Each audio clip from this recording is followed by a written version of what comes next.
Hey, and welcome back to the Business of Healthcare podcast, and also welcome to those of you who are watching on our Primary Care Network YouTube channel. We're currently testing out some different things at THC. For those of you on the YouTube channel, you may not know that we have got a back catalogue of over 200 episodes of the Business of Healthcare podcast, where we share general leadership and management advice and interviews from healthcare leaders. And on our YouTube channel, I think this is going to be a place for very specific primary care network conversations, but we wanted to share this conversation with our YouTube audience because we know we have got primary care network listeners there, and we just want to see what mode of communication do you like to receive this information. So it's a bit of a test, it's a bit of a trial. In this episode, we are going to be talking specifically about the digital and transformation lead available to primary care networks. So there may be some generic advice you'll be able to glean from this, but this is very specific to our primary care network colleagues. And the reason why I'm so interested in this role, I've written 2 blogs on it already, and those blogs have been really, really popular, is because I think that role impacts on the PCN management team in a positive way. This is a role that adds to our leadership management capacity. So a little bit of background on I think it was on the 26th of September, NHS England released a letter to say there were some changes to the DES, some changes to the Impact and Investment Fund. Some Impact and Investment Fund indicators were being deferred or being stopped. And we also got notified we could add 2 additional roles via the additional role reimbursement scheme. Those roles were, one was a GP assistant and the other role was a digital and transformation lead. Now, I think there feels more attention on the digital and transformation lead because the GP assistant, we were provided with a job description, we were provided with how they would be trained. I don't think it's brand new to general practice. Other practices already have them. So I think it's just deciding what the remit is going to be for that role in your network. The digital and transformation lead for many networks is brand new. And I think the interest in this role is because does this role do what the PCN Manager does? You know, why is this role part of the ARS scheme, but the PCN management role isn't part of the ARS scheme? It's funded separately. And I know people will say, well, Tara, that's what the core funding is for. That is what your leadership and management funding is for.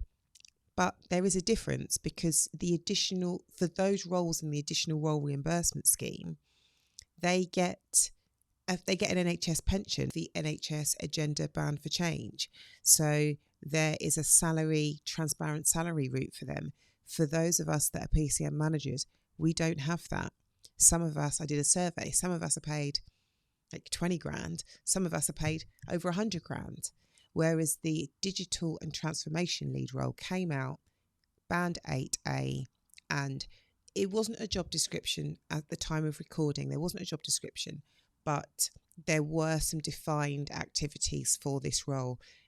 But I don't think we've had that for the PCN management role, but correct me if I'm wrong. And I suppose I don't think there has, and that's what spurred me on to create the resources that I have to support PCN managers. But that's a story for another day. Okay, so what is this digital and transformation lead role supposed to do? And sometimes I may say digital transformation lead, and sometimes I may say digital and transformation lead. I'm talking about the same role. Okay, so what is this role supposed to do? It's supposed to enable change. It's supposed to enable transformation. And I know that's really broad.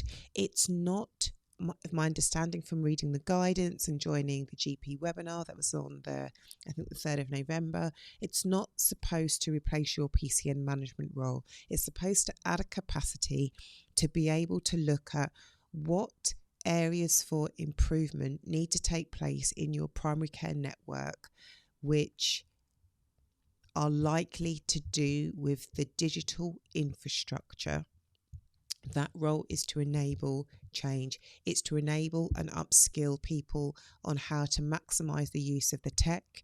It is that role can support the kind of the business intelligence tools that we have, or maybe that we're not au fait with, maybe we're not utilizing to our maximum. I had a really good conversation with Arden yesterday.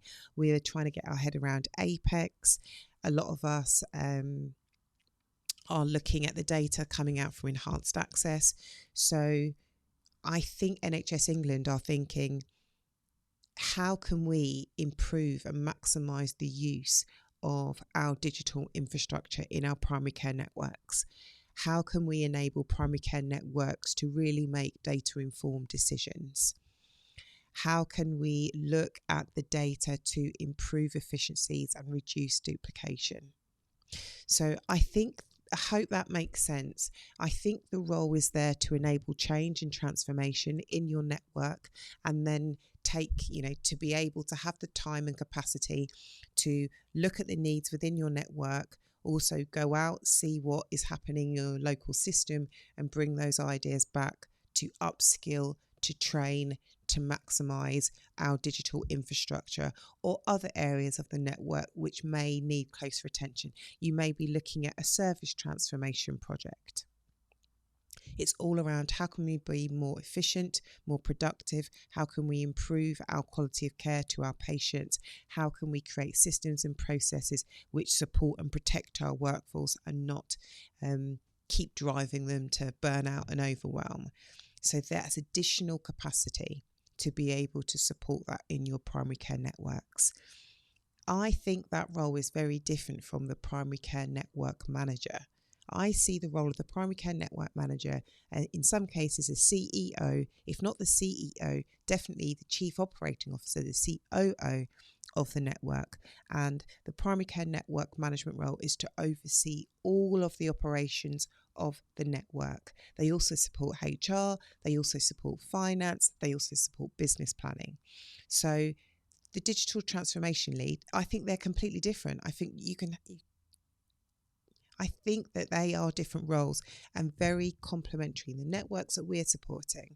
I looked at that role, and initially, after I thought, why is a primary care network manager not part of the R scheme? I did think I could use a really highly skilled person that understands data, that's good with people, to help us realise the vision and the objective of our network.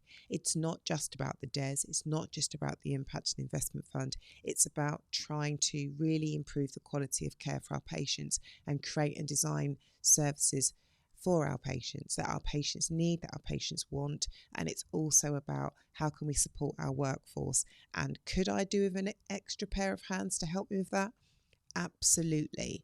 Absolutely.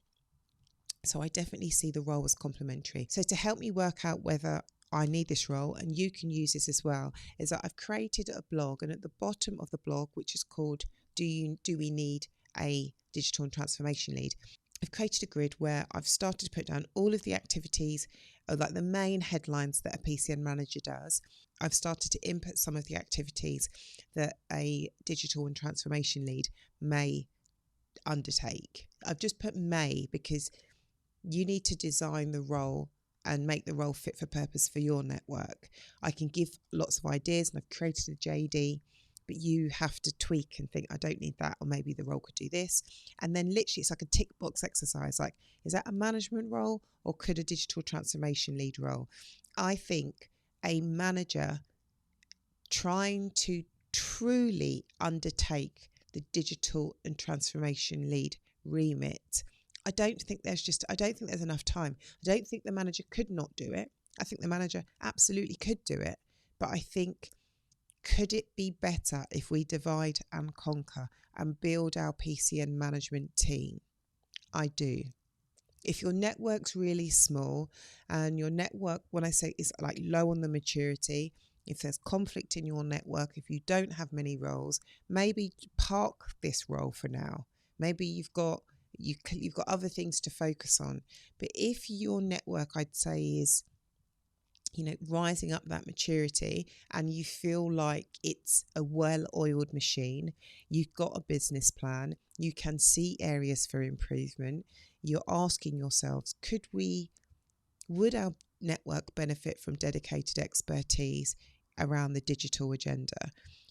Do we know some ex-CCG colleagues that have got experience in working in primary care, that they have enabled change across multiple practices? Could we benefit from that experience and that kind of consultative background?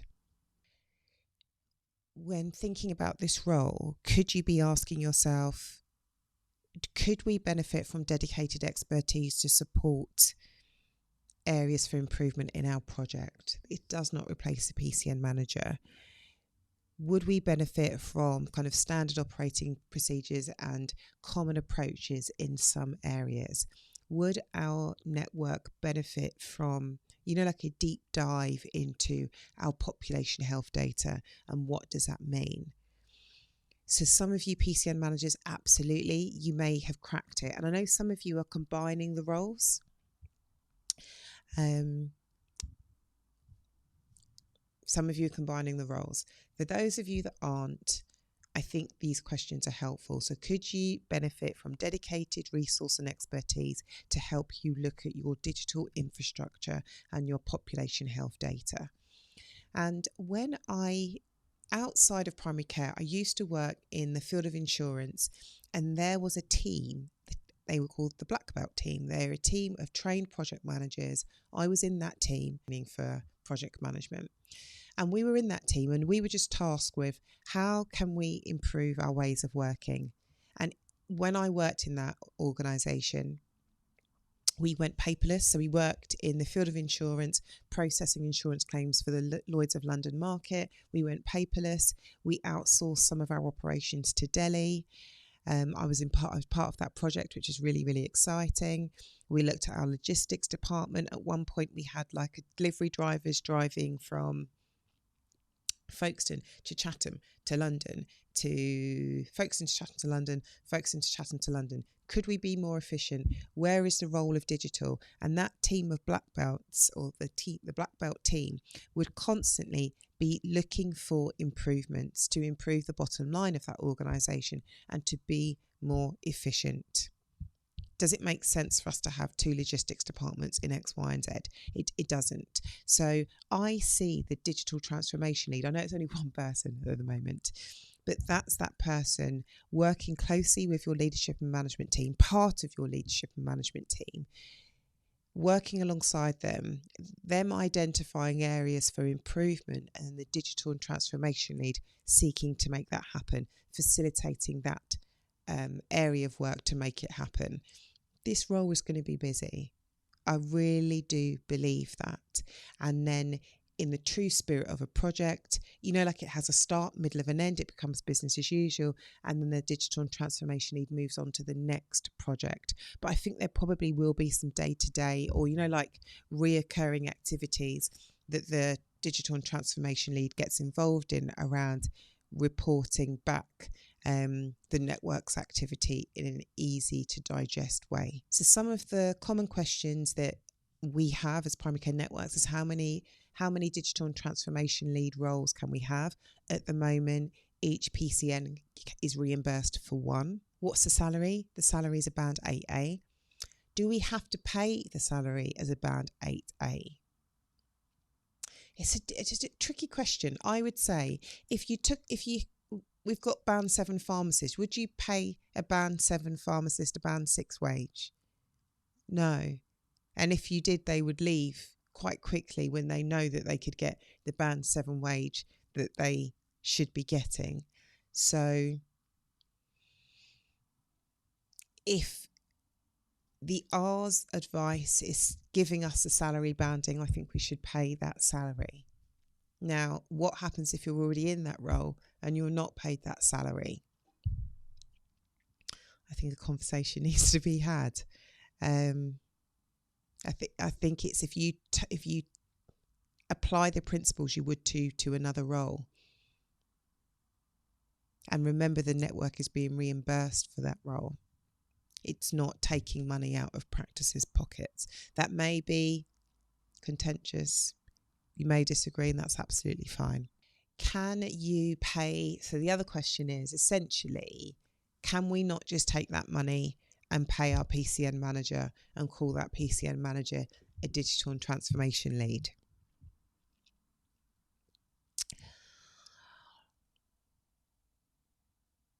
We're not supposed to.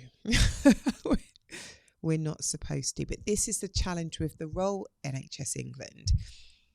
You are explicitly valuing the digital and transformation lead role, and you haven't done that with the PCN management role. So that is a challenge. Will some networks do that? Probably, absolutely. Yes, they will do that. They will do that. But for those of you who've got a management team where you feel you are being paid your worth and you've got a plan, you've got a vision, and you need extra help and expertise, I would really consider that. We've got an episode coming out talking about the tipping point, and I talked about this at Best Practice. There will come a tipping point in your network where you need certain expertise. We can be a jack of all trades, but there comes a point where you just need an expert. You need somebody that's got the skills and the background and the aptitude to do some of this stuff. It doesn't mean that you can't do it. It just means there'll be other people out there that are better than you. And as if we put our COO hat on, we want to surround people with that are better than us. We want to build a stellar team. And our skill is about understanding our role is about understanding the strengths and weaknesses of everybody in the team and maximizing the strengths and trying to minimize the weaknesses. And if it means I have to get somebody with a different skill set to me, I'm going to do that. I'm absolutely going to do that. I know that that's my opinion. Don't come at me. So along with this role, we also receive guidance regarding the system development funding, and we've got the opportunity to bid for system development funds to do with digital transformation. So I think that's a really good starting point. You've got funds to hire a person, and then there's also funds to get that person to start running with a project. So I think this is a good opportunity. I really do. I think if we look at other industries, data and the use of technology is super important. I've read many articles. It's like we're all media companies, we're all tech companies. We all have to promote what we do. Healthcare organisations have to promote what they do, communicate and engage with their patients and population and wider stakeholders, and keep communicating the message. So we're all media companies and we're all tech companies. There is so much technology that we have to get our heads around. And we know that we're not maximising it to its use. We know that we've got so much tech to get our heads around. Our additional role teams are growing. Next year, we've got more budgets. I know some networks that have got, total resources of like 1 million. Some have got over 2 million, 35 R's roles. Is the digital infrastructure set up to accommodate your roles now and beyond? And I think that this is a really good opportunity to pursue and to see how a digital transformation lead can support your primary care network. These are my initial thoughts. If I do a complete 180, I'll let you know. I'll tell you. But yeah, I think this could be a good thing. Don't rush into it though. Really be clear. Why do we need this role in our network? What do we want the role to do? What would their first 90 days look like? Who is going to supervise this role? And I would say it would be the PCN manager. Make sure the PCN manager is cool with that. PCN managers, hopefully you're watching this, you drive this decision. How could you see this role? And be very clear around what is the role of your administrator, if you've got one, what is the role of the digital transformation lead, and what is the role of the manager.